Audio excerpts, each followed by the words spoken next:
अस्सलाम वालेकुम व्यूअर्स, आप देख रहे हैं कश्मीर न्यूज़ सर्विस और मैं हूं आसिफ मलिक।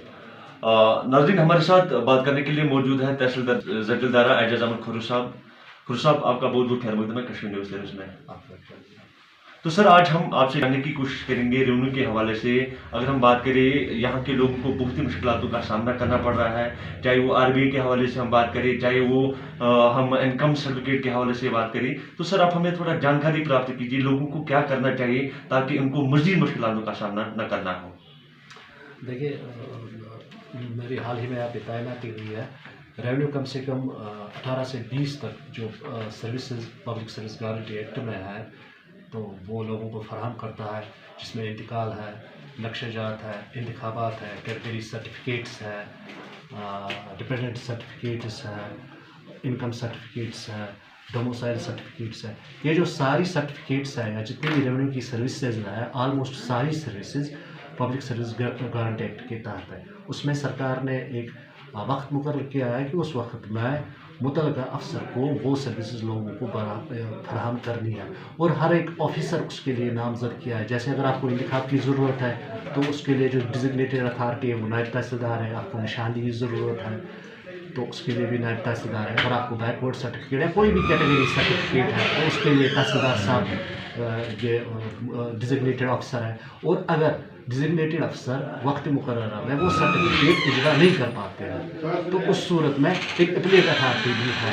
जहाँ पे साहिब अपनी शिकायत दर्ज कर सकता है कि जनाब मुझे इस वक्त मुकर्रर में नहीं मिली ये सर्टिफिकेट। तो मेरे ख्याल से आप देख लीजिए, एक जो बोर्ड लगा हुआ है हर ऑफिस में, आप जितने भी रेवेन्यू के ऑफिस देखिए, चाहे डी साहब का ऑफिस हो, एडी साहब का ऑफिस हो, नायब तहसीलदार साहिबान का ऑफिस हो, तहसीलदार साहिबान का ऑफिस हो, तो वहाँ पे सर्टिफिकेट्स का लिखा हुआ है, इंतकाल में कितना वक्त है, कैटेगरी सर्टिफिकेट्स में कितना वक्त है। और मेरे ख्याल से इस ऑफिस में, अगरचे मैंने हाल ही में यहाँ पे ज्वाइन किया है, लेकिन कोई भी ऐसी सर्टिफिकेट नहीं है जिसने या कोई भी ऐसा कागज़ नहीं है किसी भी साल का जिसने मुकर्रर वक्त क्रॉस किया हो।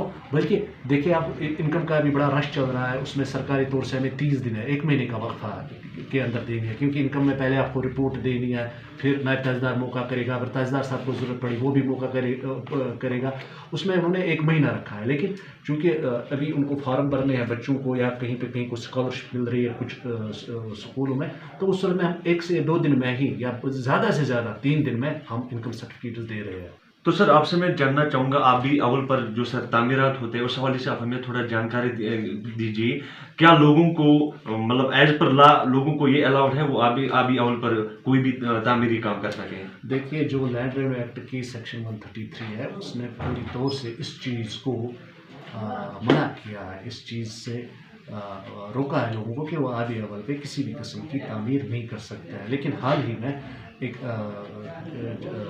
नया उसमें सर्कुलर ये आया हुआ है कि ज़राअत के लिए, जैसे किसी को कोठार बनाना है जहाँ पे हम पहले वो धान की फसल जमा रखते थे, या जो ज़राअत से सब्सिडरी एक्टिविटीज़ के लिए है, तो सब्सिडरी एक्टिविटी जो ज़राअत से ही मुंसलिक हो।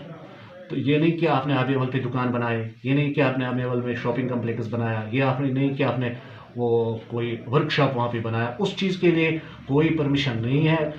सिर्फ अगर ज़राअत को बढ़ावा देने के लिए, जैसे आपने को ट्यूबवेल वहाँ पे बनाना है, कहीं पे आपको ज़राअत से जितनी भी रिलेटेड एक्टिविटीज़ है उसके लिए कोई कंस्ट्रक्शन करनी है, तो आप तहसीलदार इलाके को की नोट्स में ये बात लाएंगे और दरख्वास्त देंगे कि जनाब हमें वहाँ ज़राअत के लिए ये चीज़ बनाने हैं, जैसे फ्रूट शेड कोई भी बनाना है। तो इन सब चीज़ों के लिए हाल ही में एक सर्कुलर हुआ है।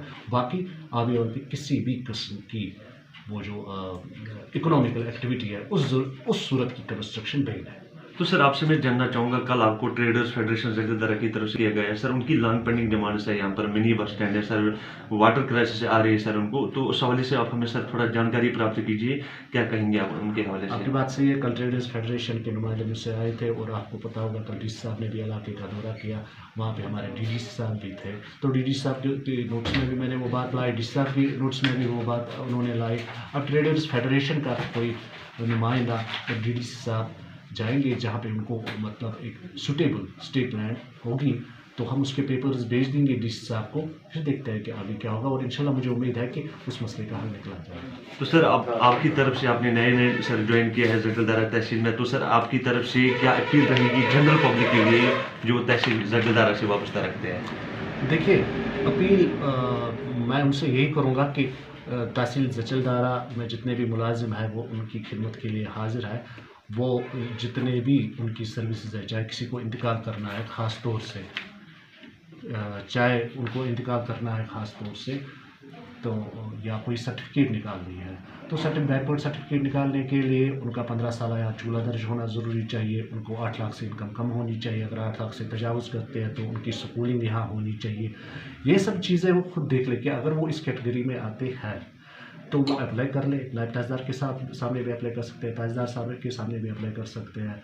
तो उसमें जो ज़रूरी चीज़ें होगी वो करके हम हतुल इम्कान 15 दिन से पहले ही लोगों को कोई भी सहूलियत फराहम करने की कोशिश करेंगे। इंतकालात में वो तहसीलदार साहब के पास आ जाए, कोई उनको डर नहीं है कि भाई हमें मतलब रेवेन्यू में ऐसा है कि आदमी डर जाता है देंगे। एक बार वो आ जाए यहाँ पे, कोई भी उनकी मसला हो, कोई देरीना मसला हो, 15 साल से कोई इंतकाल लटका हुआ हो, तो वो आ जाए। मैं उनको यकीन दहानी दिलाता हूँ कि अगर कितना भी पुराना इंतकाल हो तो हम उसको अंडर नॉर्म्स डिस्पोज ऑफ करेंगे। जितने भी ये पेचीदा मसले हैं जिनसे आम आवाम कोर्ट कचहरियों के चक्कर में पड़ते हैं, तो हम कोर्ट कचहरी का चक्कर आवाम को जो बेजा डिले फाइल्स पे होते हैं, मेरी वो कोशिश रहेगी कि वो बेजा डिले ख़त्म हो जाए और एक डिस्पोज ऑफ 100% हो जाए, लोगों की मुश्किलात हल हो जाए। देखिए, सर्टिफिकेट्स मिल ही जाती है, लेकिन अगर किसी का 2 साल से 3 साल से इंतकाल पेंडिंग है, कोई डिस्प्यूटेड इंतकाल है, तो हम कोशिश करेंगे कि अंडर नॉर्म्स उसको कोई भी ऐसी कोई भी अराजी से लेके मतलब जो ज़मीनी मामलात है, रेवेन्यू केसेस है, उनको हम पेंडिंग नहीं रखेंगे यहाँ पे। सर कोविड-19 की महामारी अभी सर ख़त्म नहीं हुई है, थर्ड वेव भी आ रही है, तो सर आपकी तरफ से आवाम को क्या पैगाम है? अगर हम बात करें इससे पहले आप हंदवारा में आपने अपनी ड्यूटी अंजाम दी, वहाँ पर आपने कोविड में चाहे वो फर्स्ट वेव थी, सेकंड वेव थी, सर आपने बहुत बढ़िया काम किया है वहाँ पर। तो सर अब आपकी तरफ से क्या मैसेज है कोविड-19 के हवाले से यहाँ के आवाम के लिए? देखिए, अल्हम्दुलिल्लाह ये बात है कि अभी हमारे डिस्ट्रिक्ट में पूरे जब से डी साहब आए हैं या इससे पहले भी डी साहब थे, तो उन्होंने भी बहुत अच्छा काम किया कोविड को लेके। और आपको पता है कि काफ़ी हद तक हम वैक्सीनेशन लोगों को वैक्सीनेट करने में कामयाब भी हो गए हैं। ये बड़ी खुशी की बात है। अभी हाँ, ये बात ज़रूर है कि कोविड के केसेस बहुत कम हो चुके हैं, लेकिन अभी भी एहतमाल है। तो इस सूरत में जो SOPs पहले के प्रिस्क्राइब्ड है, मास्क इस्तेमाल करना, 2 गज़ की दूरी जैसे हमारे प्रधानमंत्री साहब ने कहा है, और सैनिटेशन, हैंड सैनिटेशन, वो चीज़ें ज़रूरी है। एडमिनिस्ट्रेशन का हमेशा इसमें सपोर्ट रहेगा, लेकिन चूंकि ये किसी भी कोविड वबा निपटने के लिए ये उसमें जो हेल्थ महकमा है, एडमिनिस्ट्रेशन है, मुल्का डिपार्टमेंट्स है, उन सब के ताउन के साथ साथ जो बुनियादी चीज़ ज़रूरी है वो लोगों का ताउन है। हमारी ये कोशिश रहेगी कि जैसे मुझसे पहले तहसीलदार साहब ने लोगों को इस बारे में आगाह किया था कि क्या करना है, कुछ एहतियाती तदाबीर से उनको आगाह किया था, उसके बड़े इश्तहार दिए थे, मुश्तहर किया था, वो चीज़ें सब चीज़ें मैं भी ये कहूँगा कि लोगों की एजुकेट किया जाएगा। और चूँकि ये आमतौर ये पूरा जो जचलदारा का तहसील है, ये सरहदी तहसील है, तो लोगों को इस बारे में हम और मतलब जो और इनको मतलब उससे आगाह करने की ज़रूरत है वो हम करेंगे। लेकिन साथ साथ में ये मतलब इससे फ़ायदा बख्श तभी होगा, हम कोविड को हराने में तभी कामयाब होंगे जब लोगों का साथ होगा। और लोगों का साथ इतना ही है कि मास्क का इस्तेमाल ज़्यादा से ज़्यादा करें, भीड़ भाड़ ना करें, भीड़ भाड़ जगहों पे ना जाएं।